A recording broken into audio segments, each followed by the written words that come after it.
record. And I seem to have lost...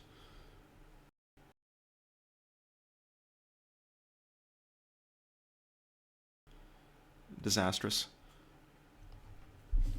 So I made every attempt to find a way to successfully pull up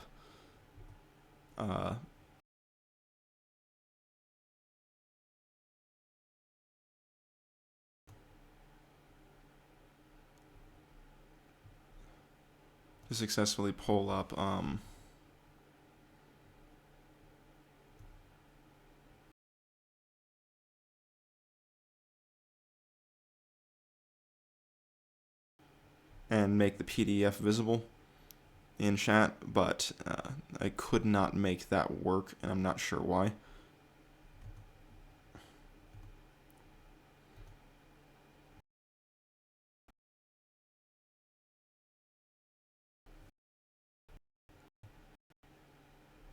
Now I'm back where I belong in the upper right corner. Alright, so as people file in, I'm going to be talking a little bit about...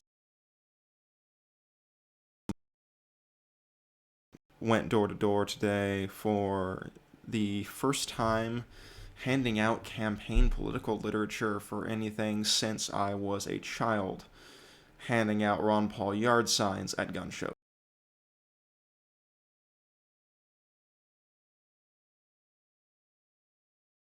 The hands of everybody walking past, and mystified. I guess even gun show people are too nervous about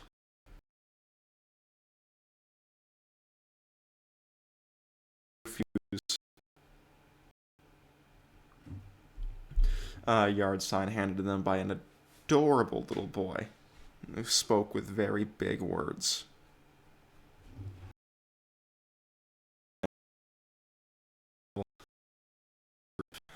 That I guess I am doing things for now in Eureka, which is real nice that we've got that going on. So today I went out and did a little bit of canvassing, and I could only hit a few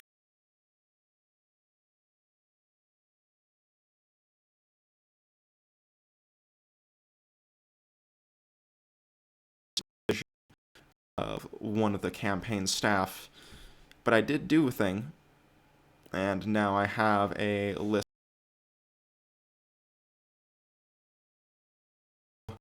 I am going to be knocking those out one or two at a time as part of my regular routine after each workday that I can, which is it wasn't that hard to get involved. I have a very busy schedule between full-time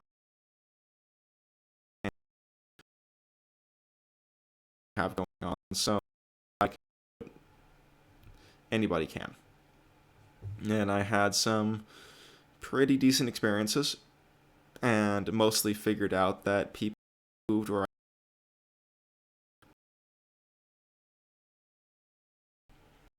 and next time my goal is to hand out at least one voter registration form. I have a hard case full of dozens that I carry with me whenever I do anything political or protesty.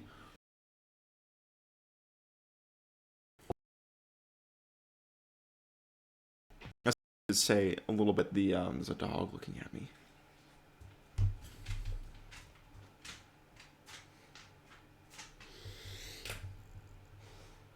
It's dog.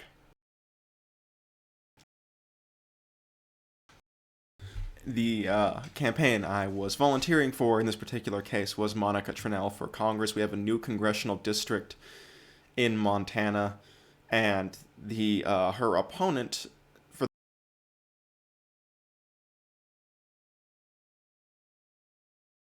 Montana political specter is a poltergeist we can't get rid of who's haunting the state. A much more successful version of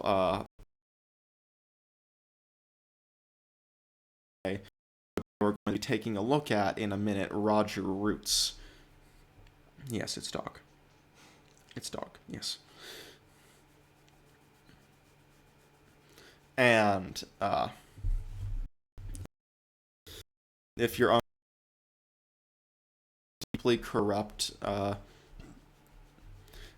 Navy SEAL veteran and slick California corporate executive who has been trying to worm his way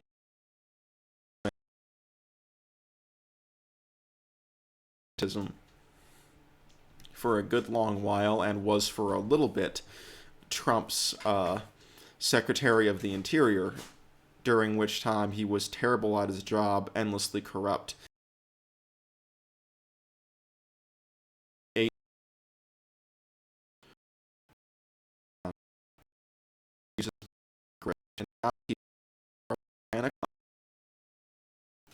And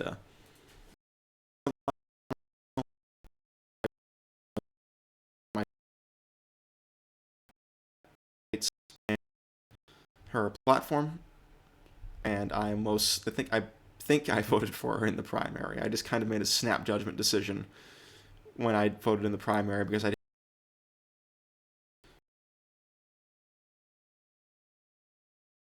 didn't any and checked boxes. So I technically participated, just not very well. But other important local elections, we've got a very solid Supreme Court Justice Ingrid Gustafson is up against a candidate who's basically made it clear that Montana has elected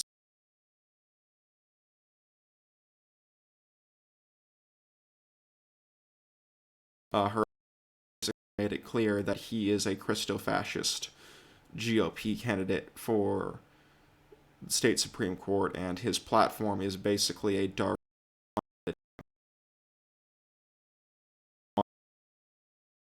extension of our radical activist Supreme Court that we have now.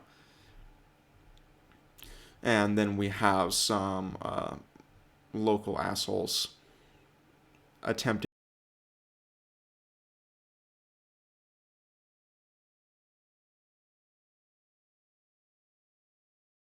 of that shakes out. Really, I think Montana is more purple than many people believe. It's easy.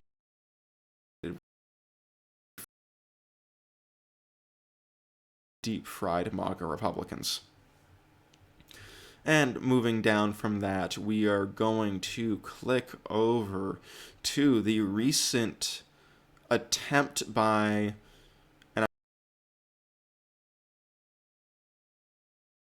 of Stewart's letter begging to be allowed to fire his two current attorneys and replace them with lunatic Tarpley Jr. from Louisiana.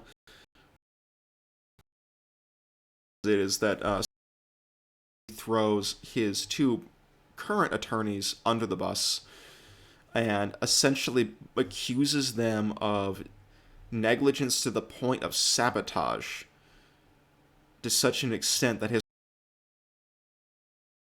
if he having these attorneys. And his examples are incredibly petty, and it seems like his grounds for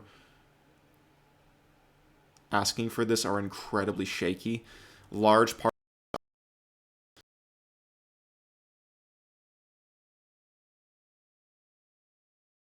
for the earliest trial date he could get. Stewart wanted to go to trial as early as July.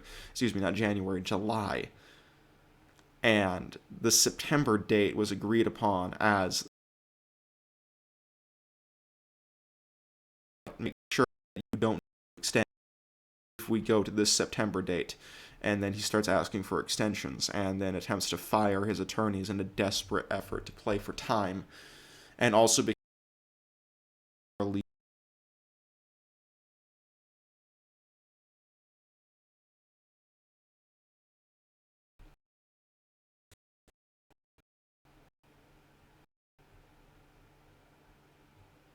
ask for a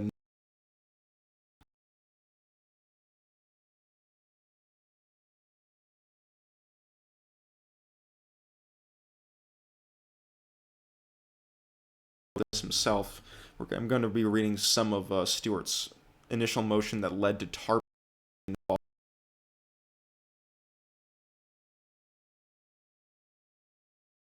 The background, Roger responsible for in Stewart's latest filing. Undersigned counsel prays for at least 90 days to prepare for trial, inclusive of time.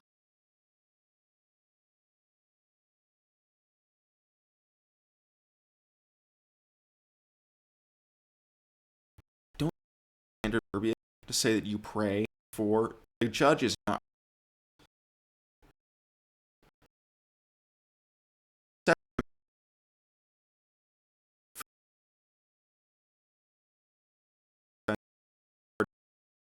Conspiracy defendants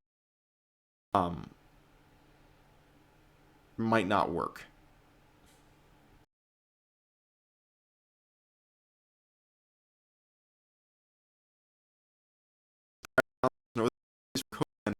Trial. That's probably true, but that's because they're idiots and they committed very large crimes. They committed very large crimes and they're representing people who have committed very large crimes.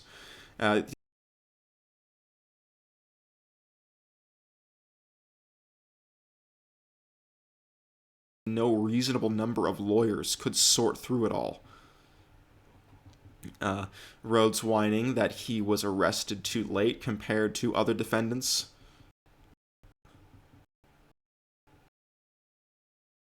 Complaining about not being kept in the January 6 Patriots radicalization petri dish in the D.C. jail. And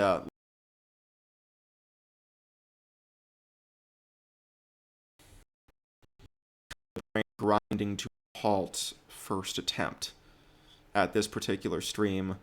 I made a prediction that at some point Stewart is going to get in trouble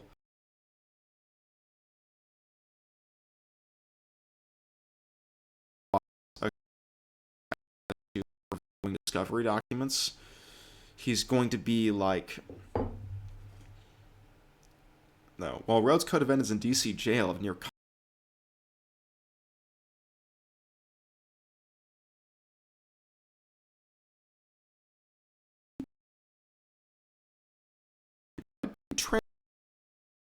computers for only 6 hours per visit. The discovery hard drive Rhodes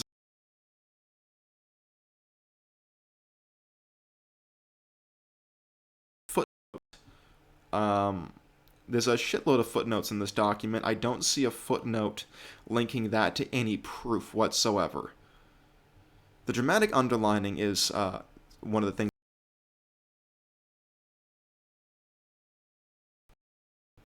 So yeah,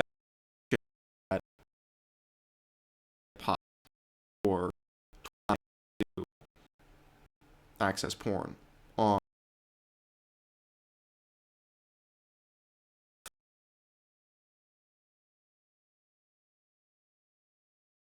classes, public library, and read graphic novels.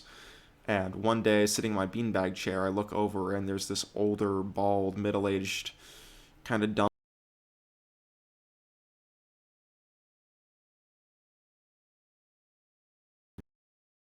body language is tense. And he keeps like trying to look around the room super rapidly.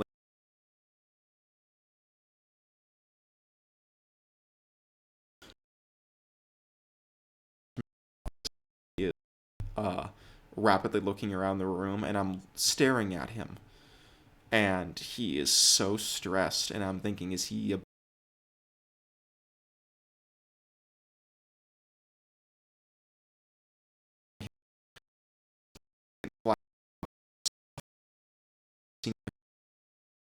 on the screen?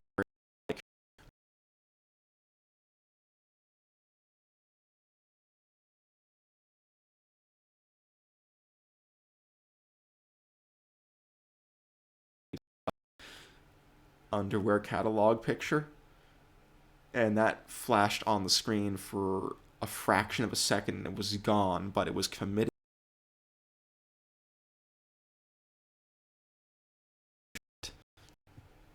that I can expect from Stewart. Deprived of the feed of hardcore pornography that he's kept hooked up to his eyeballs for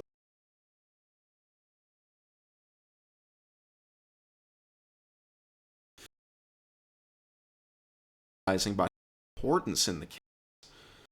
We have defendant Stewart is the prime defendant in the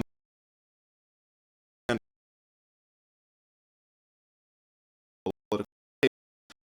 The entire array of 150 plus January 6 defendants, linking to a New York Daily News article. Yet Rhodes' case has been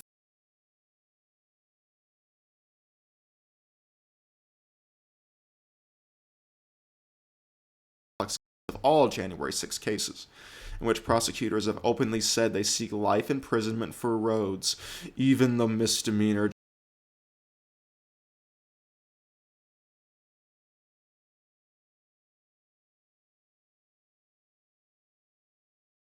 What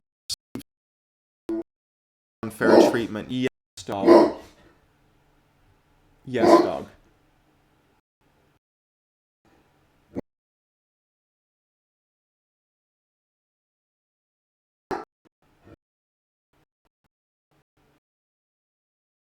Down from a window on the yard and be angry at everyone now.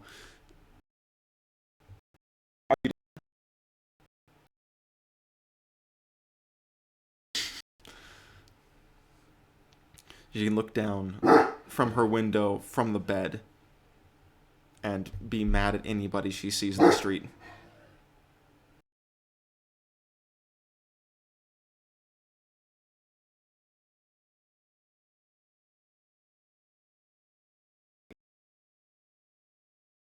And dramatizing the extent of his burden. No defendant facing potential life imprisonment in the history of the U.S.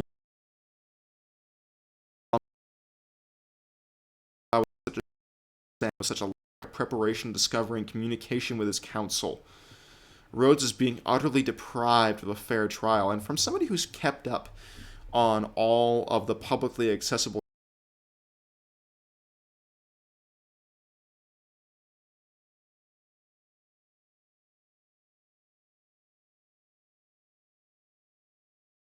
subsection headlined with breakdown in communication between Rhodes and attorneys,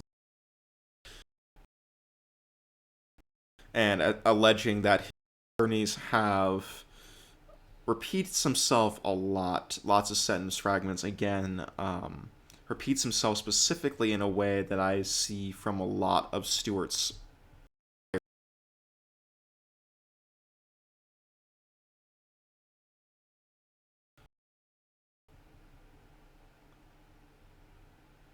Um,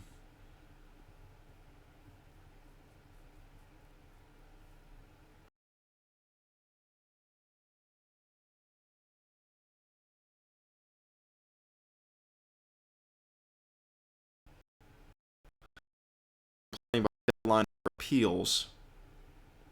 Here's a pertinent paragraph. Rhodes' prior attorney recent rush and are not prepared for trial. Which, again, they could have delayed into December. They could have had until December, if I'm remembering correctly. With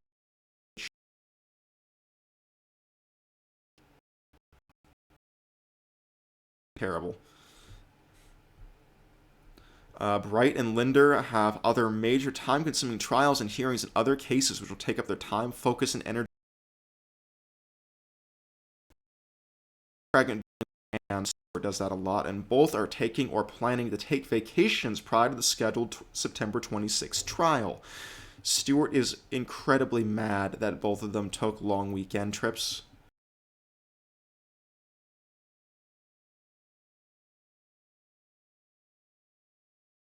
Attorneys opposing like the district attorney talking about like barbecue restaurants while he is stuck in jail. He takes that kind of shit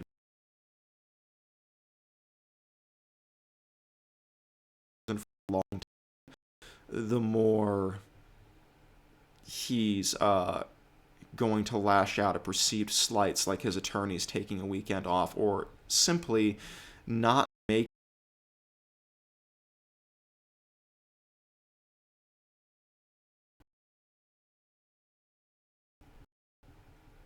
Here we have more about vacations. One of Rhodes' attorneys, Mr. Bright, has reportedly been on an extended vacation in Montana. Now, this is under the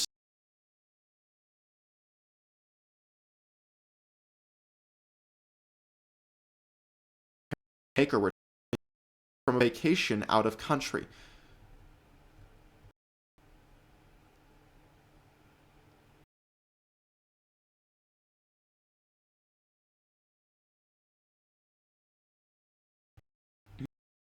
Continuing to allege that his lawyers have basically been keeping him completely in the dark.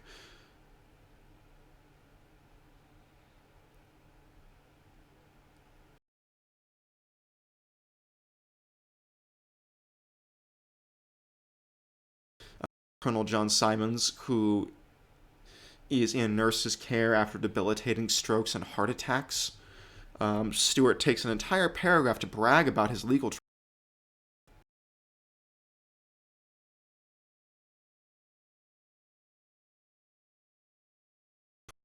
counselor not materially communicate with Rhodes regarding trial preparations, witness discovery, evidence selection, or even basic defense strategy.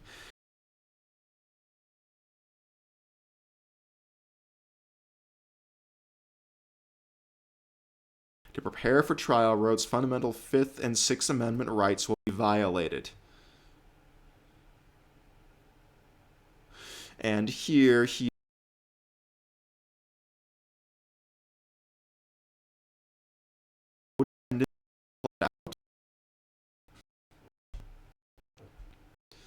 claiming that they have on their devices electronic communications that prove they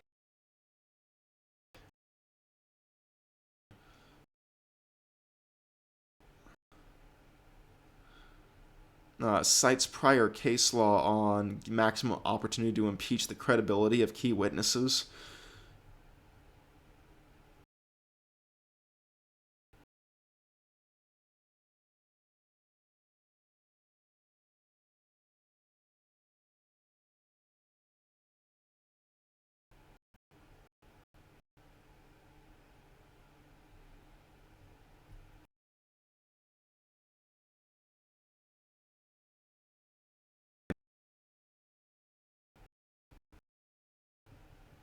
Is requesting all at once all discovery related to Ray Epps.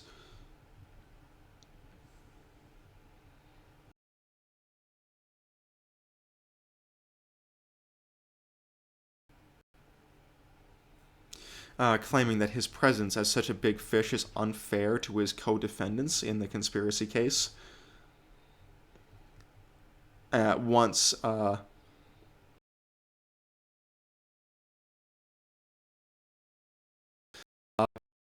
including Ali Alexander, Kelly Sorrell, Rudy Giuliani, Bianca Garcia, and Michael Green, and Roger Stone,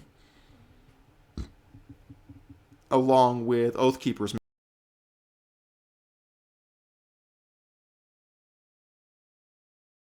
Shocked parentheses. In fact, Representative Benny Thompson, the very chairman of the January 6th committee, actually sued Oath Keepers.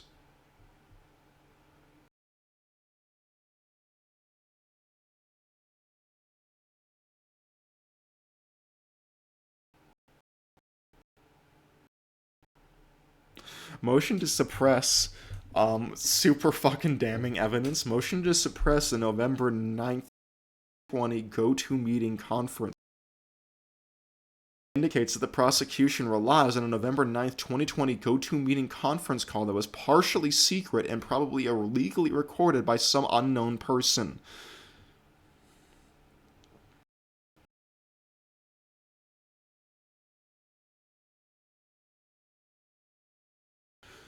Prosecution claims that during the meeting, Rhodes outlined a plan to stop the lawful transfer of presidential power, including preparations for the use of force, and urged those listening to participate. Conveniently, however,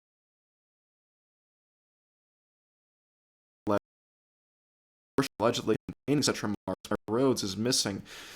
So, the go-to meeting conference call is really fucking damning, and he's attempting to make it sound like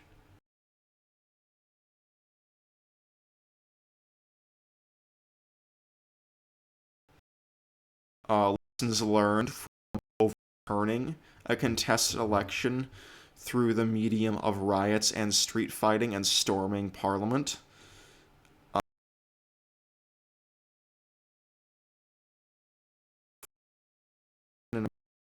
To overthrow the current government and reinstate your guy. He's attempting to say that simply is not the same thing as what the prosecution is alleging.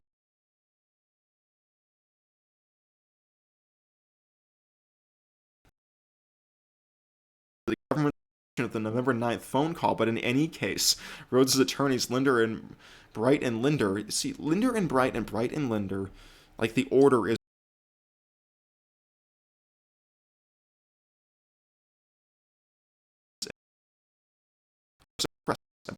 that wrong, or suppress this apparently unlawfully recorded partial conversation.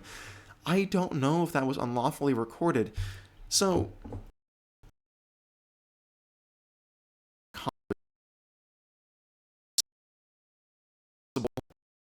if people in the recording do not know they're being recorded, but that was a public webinar with a large number of people.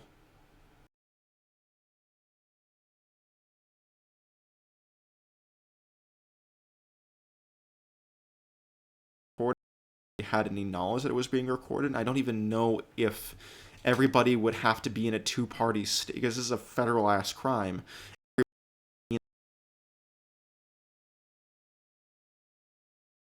I think relevant. Motions in Lamine regarding Rhodes' innocent firearm purchases prior to and after January 6th. Similarly, the indictment emphasized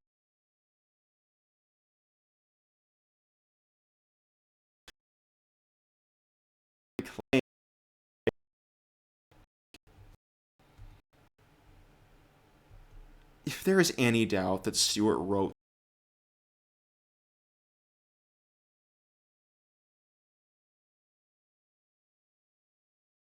somebody could really work to get the divorce court and custody case filings unsealed.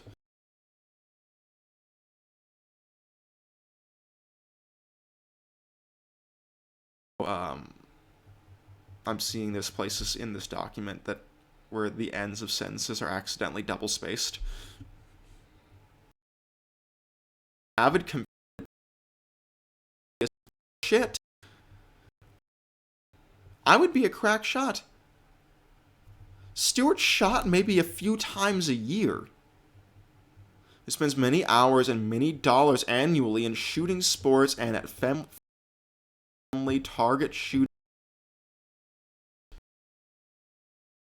For one, there's fucking delinquent child support hanging over you. Maybe don't brag about the shooting ranges. For another thing, Stewart very rarely ever shot at ranges. He shot on the properties of militia.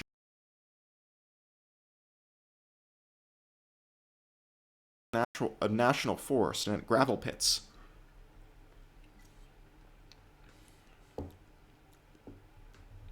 Additionally, Rhodes is a certified firearms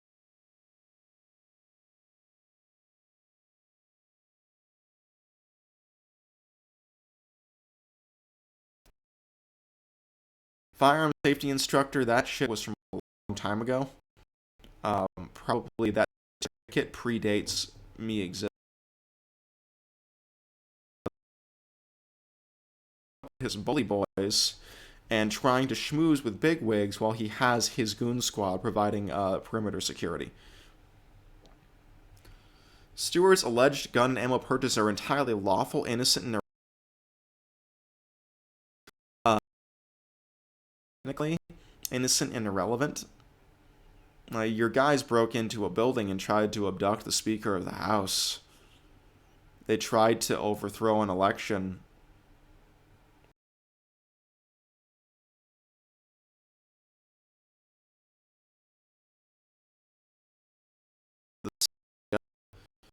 Buying the quick reaction force guns and accessories, and then going on a very large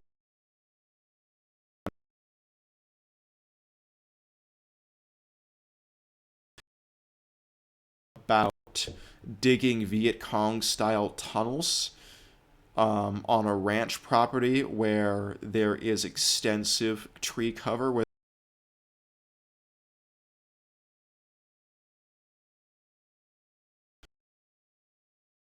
That's the fact that they're arming up for a last stand or a more lethal insurgent attack on the United States.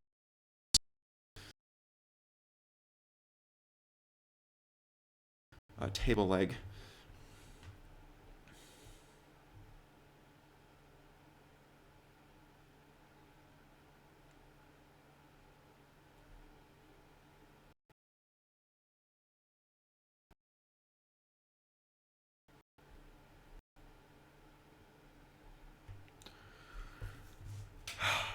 Rhodes intends to use expert witnesses regarding protest activities, history, and culture.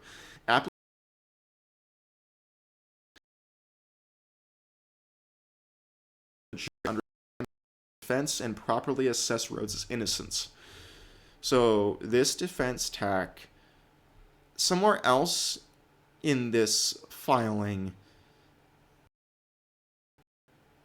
he in front of an unfairly blue jury that it's all like 95% Democrat.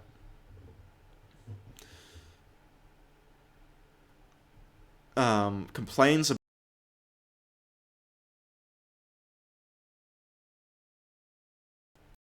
astoundingly, federal prosecutors are seeking to use Oath Keeper's 100% perfect compliance with onerous D.C. firearm ordinances and safekeeping of arms at Virginia motels as proof of Oath Keeper's alleged lawlessness. An expert witness will help inform the jury regarding Rhodes and other Oath Keepers' proper, near-model, safe storage of arms. You're not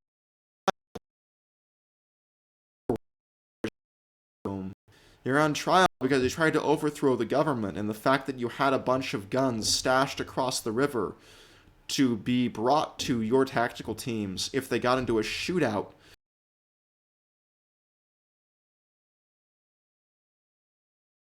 If they tried to oppose Trump's return to power, that's the problem. That's the problem.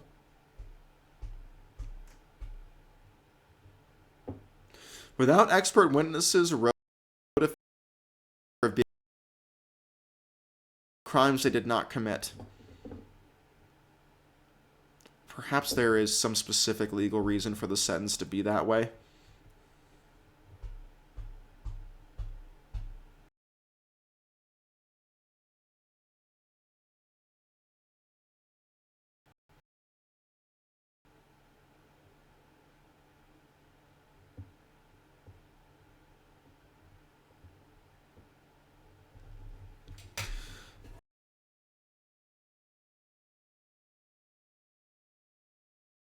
To subpoena records on communication with Secret Service and the FBI and Capitol Police regarding Oath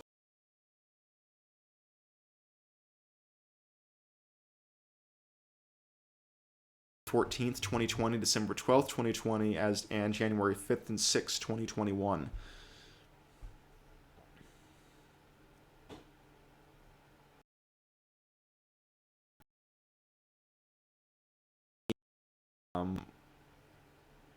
Communication between Oath Keepers and the Secret Service. But you can be like texting the police or friendly voices.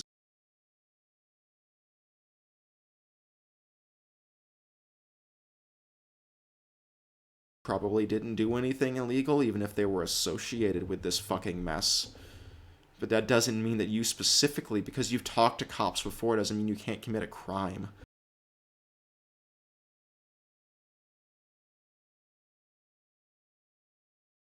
Motions regarding the necessity of recessing Congress on January 6th.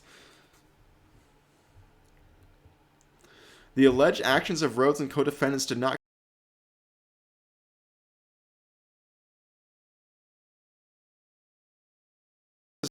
obtained all discovery relating to decisions to adjourn or recess Congress or any vote counting on January 6th.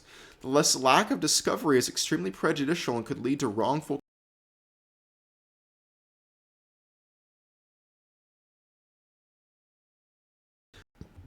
recess and flee to a safety room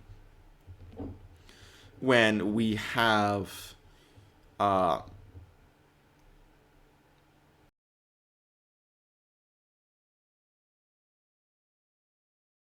from the stacks saying otherwise.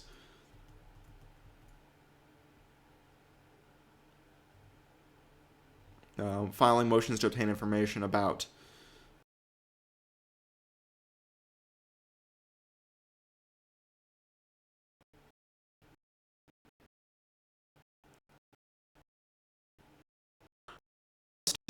Cassidy Hutchins exactly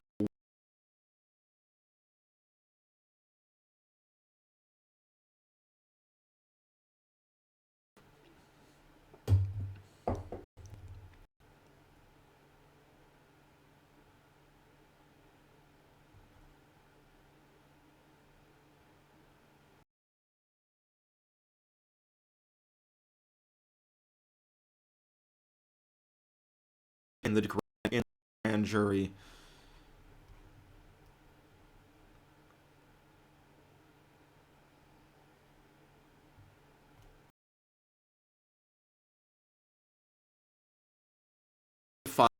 To dismiss all charges on First Amendment grounds.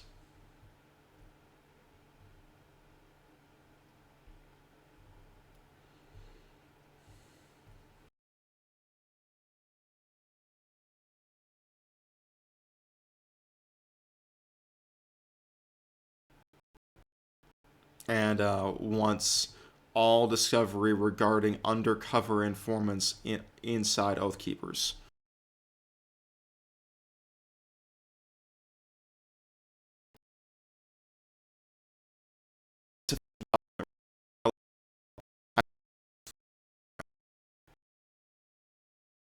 So we know how.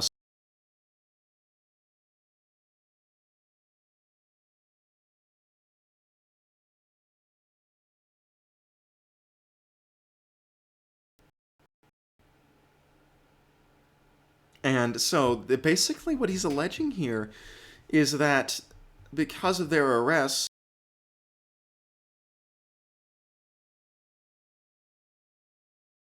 will witness testimony in Stewart's trial because they pled the Fifth.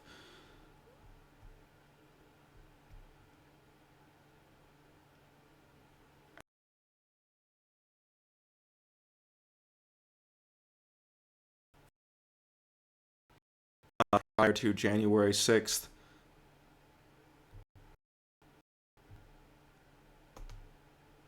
Is prejudicial.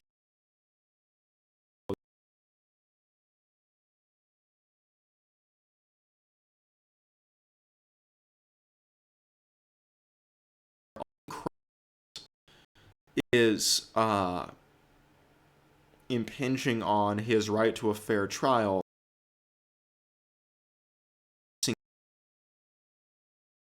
Is funny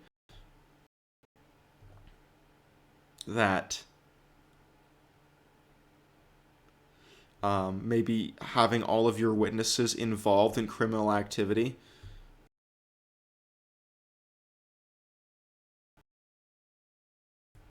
might be bad.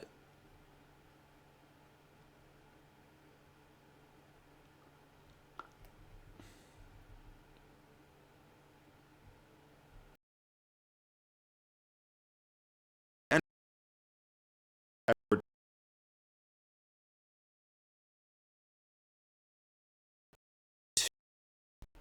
the defense team, along with the two lawyers who are still there, that were just threw the fuck under the bus in that filing and basically called the worst, most incompetent, or maliciously lazy lawyers to ever exist.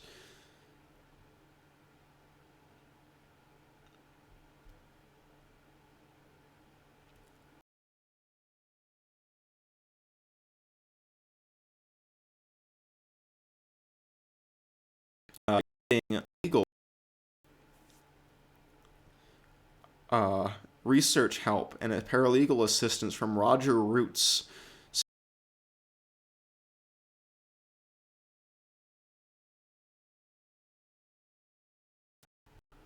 longtime Libertarian Party candidate in a number of unsuccessful election bids in Montana.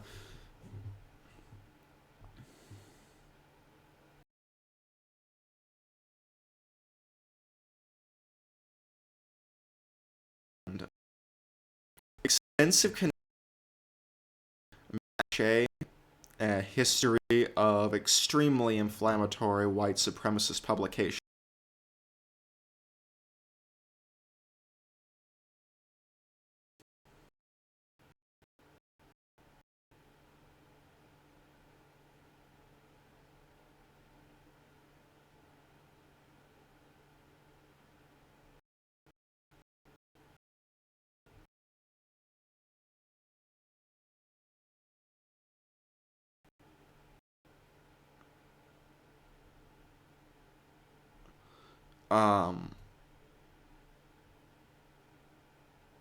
With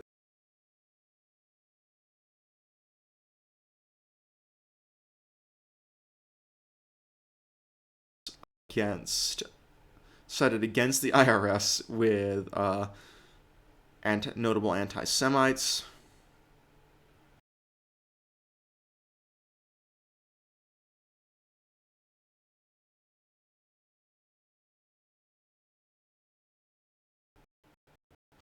From the white supremacist movement, and yet continues to defend and associate with Nazis.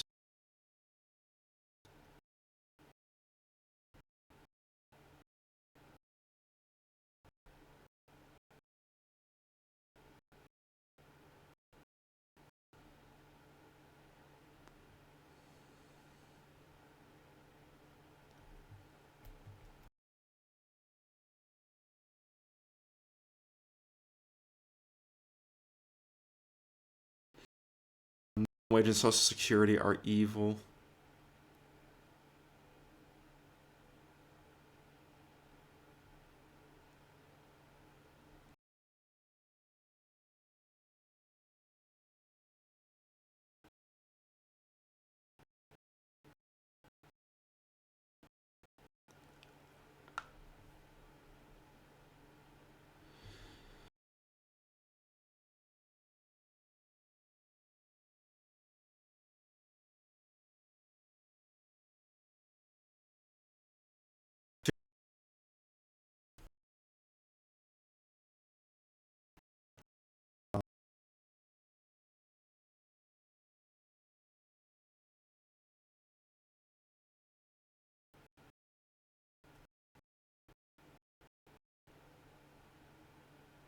And so at this point in a trial, like, if Stewart's attorneys attempted to quit on their own volition,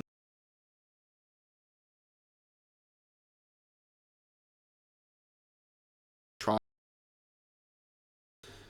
could be considered malpractice at this point. Also, I should say that I've said it before, huge amounts of Stewart's argument about being January 6th, when they don't review all of it, they only need to review the parts that have Oathkeeper's guise in them. And if they want to review all of it to look for, like, what secret fucking gang stalking handshake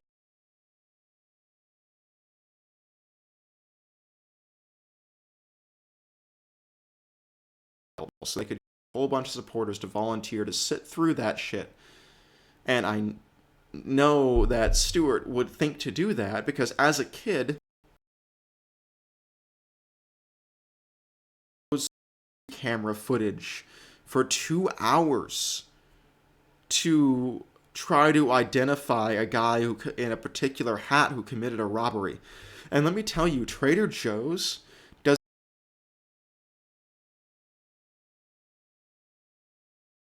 like, maybe it's because we didn't have 4 monitors and it was all on one security tape.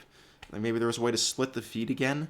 But all the screen cycled through all 4 security cameras so rapidly, all of the images were from one to the next. and it looked like a fucking AI generated music video of a parking lot, and I couldn't see shit. Actually,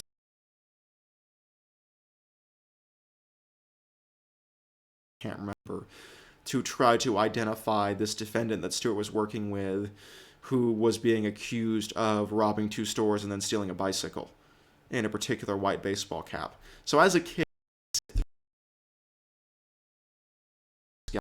so I know that Stewart would think to have volunteers comb through all of the CCTV footage from the Capitol if he thought there was some kind of secret special evidence.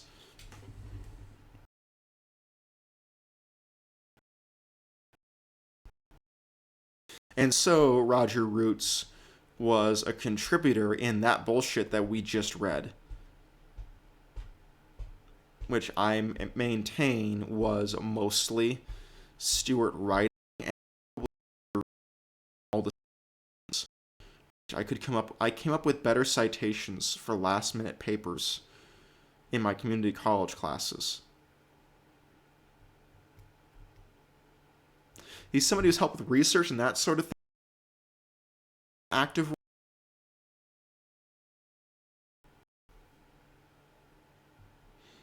Zionist occupation government means if you hear somebody say that, that means they're a hardcore neo.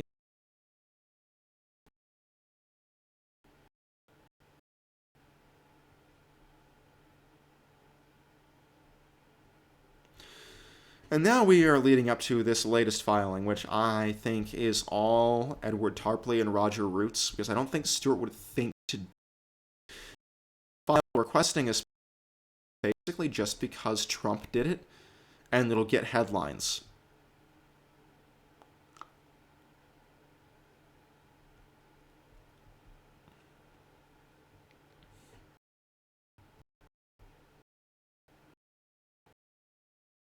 And yeah, the special master in this situation would be totally pointless. There's no reason to have that.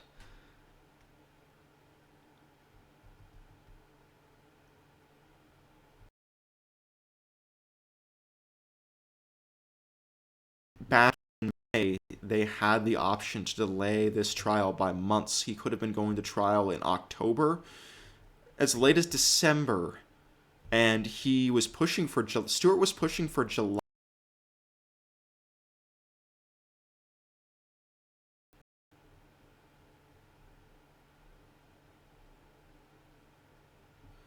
Be like a little league team facing the New York Yankees.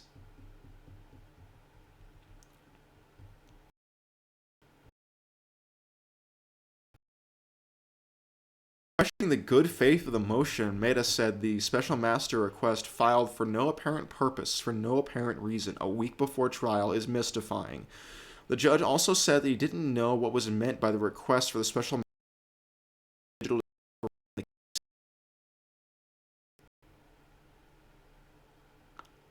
Maida further suggested it was an odd decision for Rhodes to hire a Louisiana lawyer to assist with purported discovery access issues. You told me last week you were hearing good. I think we are going to be able to look forward to a lot more of that, a lot more of Stewart getting smacked down. Judge Maida is on a secret federal, like a federal court circuit for the District of Columbia for issuing search and wiretapping warrants in cases of foreign espionage. Like, he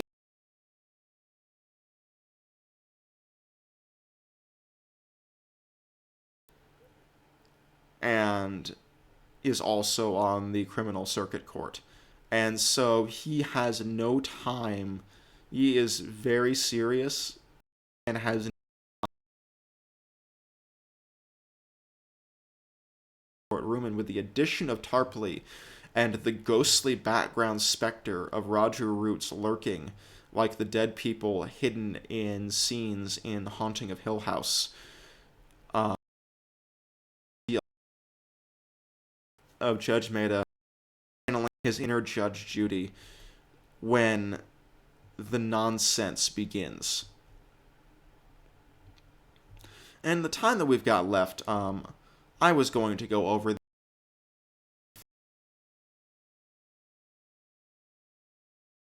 the Oath Keeper's thermal evasion suit ad, and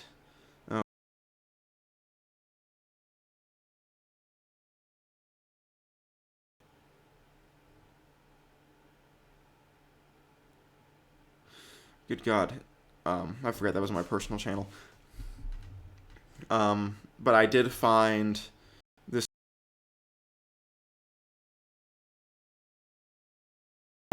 Next time, I took longer to go over all those filings than I meant. Next time, I will be going over that. Before we end, I'm going to go over briefly that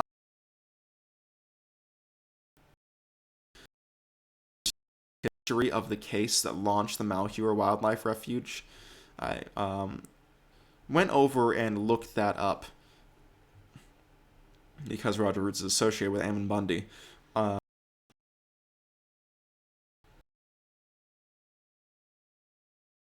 Let's see here.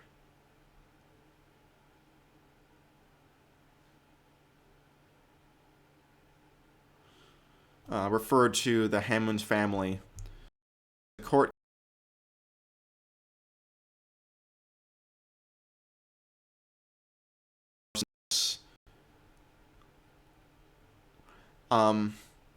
and I was like, I don't really remember that being a thing. I thought it was a brush fire that got out of control, and then BLM came them.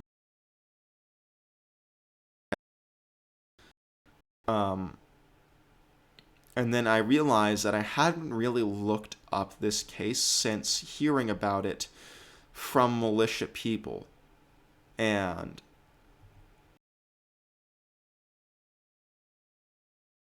look, from my position now, no longer being involved with militias, at the facts of the case, I do contend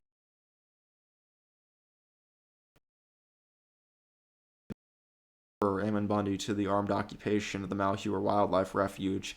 He was going to do that shit anyway. He was ready to go off. Ammon Bundy was a bomb. It was a bomb waiting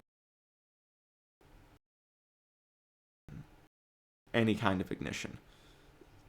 The slightest chance to launch his own revolution and step out of his daddy's shadow, he was going to take it. And that is where I get a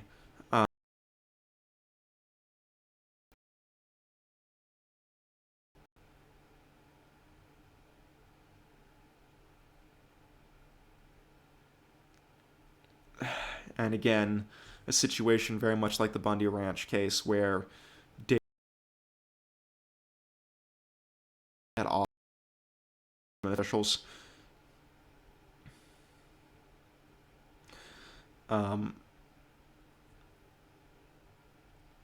I was not told at any point that the Hamilton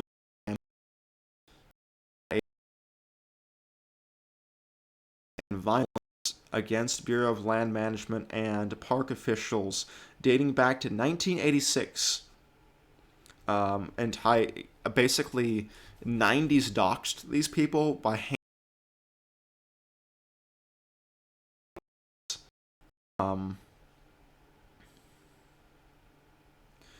One caller threatened to wrap the Cameron's 12-year-old boy in a shroud of barbed wire and stuff him down a well.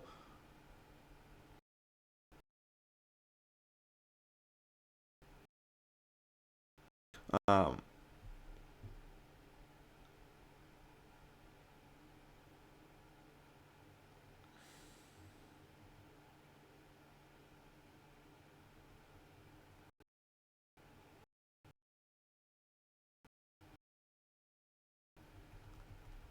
and then in 1999,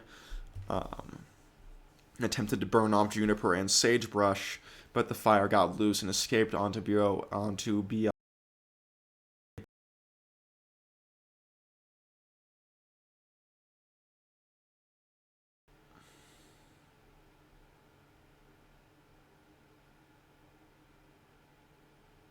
And I was not told that um,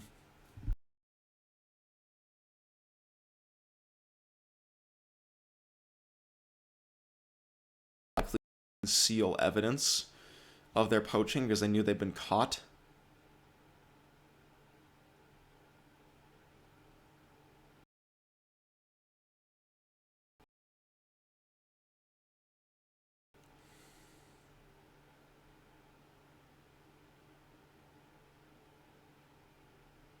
And this part really pisses me off. I never knew that this happened.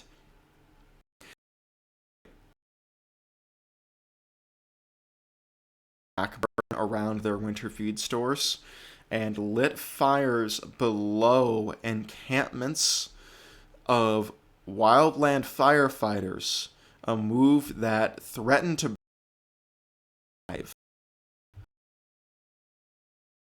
had ever forced me to deploy a shelter because you ran out into the brush with a fucking drip torch and did a homeowner backburn, I would have beheaded him with a Pulaski.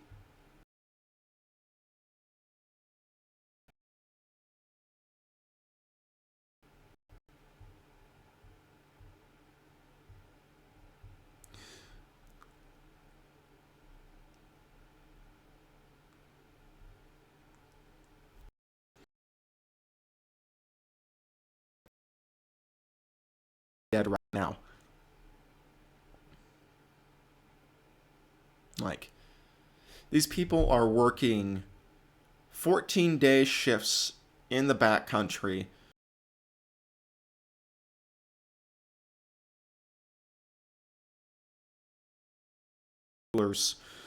Every 2 or 3 days, depending on the severity of how deep they are. Probably these guys were just getting like cold cuts delivered on or spike camp in the middle of nowhere. Your fucking sleeping bag roll on a patch of bare ground, and you're on a 14, 21-day assignment, sleeping rough, trying to protect all these homes to the most destructive natural events that can happen. Like, a wildfire is very nearly a living thing. It's right on the border there. Its behavior is so fucking complicated and difficult. Dangerous work. Dangerous work. And they're generally family men. They have people that you have to.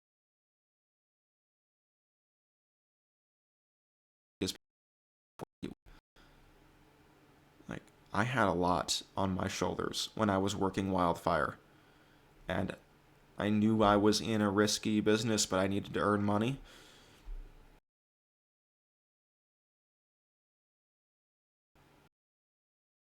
Every measure I could to do my job safely. And then this fucking loser lights off the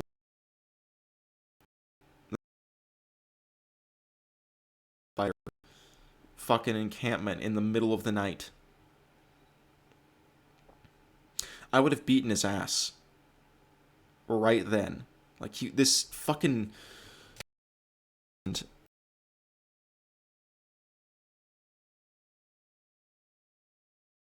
He just almost killed a bunch of firefighters and then threatened to frame government employees for arson. That's a pretty large pool of potential murder suspects. I think I could have gotten away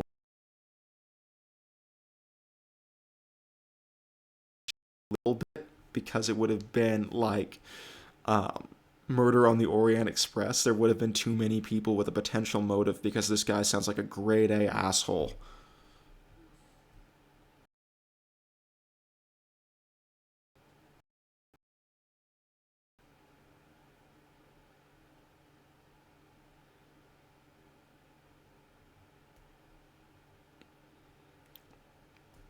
And they got an unusually light sentence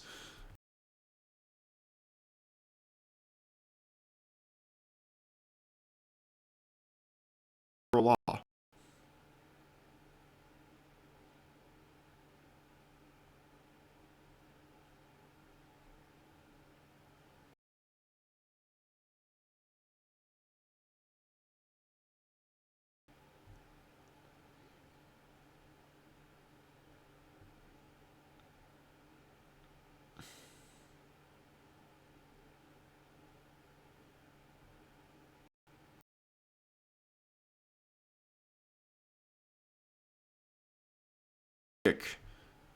stupid farce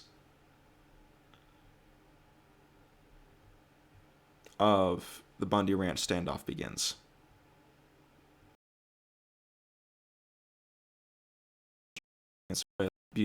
The house with Stewart while he was managing damage control for the militia movement with the assistance of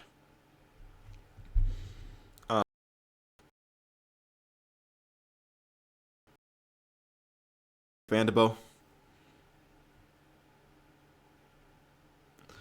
While all that was going on and trying to salvage something from the situation, it was incredibly stressful.